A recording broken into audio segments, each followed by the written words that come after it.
I mean, kids thinking that they can't go into a store, they can't talk to a stranger, they can't walk their own dog. That's very disturbing to me.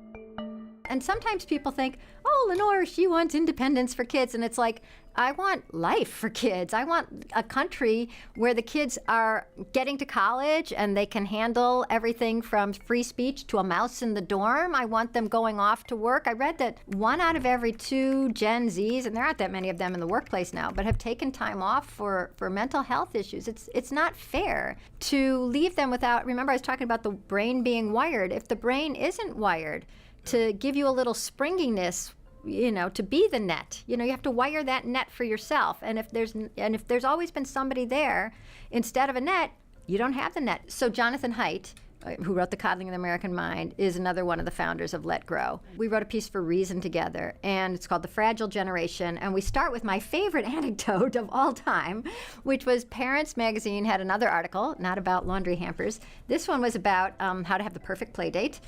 We can talk about play dates ad nauseum later, but the point is that one of the questions was, your child is old enough to stay home alone and often does, but now she has a play date over, can you run off to the dry cleaner? And the answer was no. Why?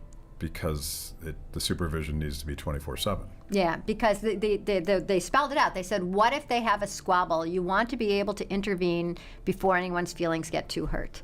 And so, once again, the parents have been instructed because there'll be no squabbles in real life later. Yes, yeah, really. There will always be, well, there is. Now there's HR, there's the deans, there's always, if you've been told to outsource all your frustration to somebody else to figure it out, first of all, it's drag for the parents because they always have to be there refereeing. And then secondly, you haven't figured out how to deal with the frustration. But the frustration. But what really upsets me is Parents Magazine suggesting to parents that kids can't handle a spat, that it's so monumental to be upset for a few minutes that it constitutes a trauma from which they won't recover, so you better be there. Well, that's what I wanted to ask you, and I think you guys have touched on some of this, but this type of 24/7, no small problem can go unadjudicated by an authority. Yeah.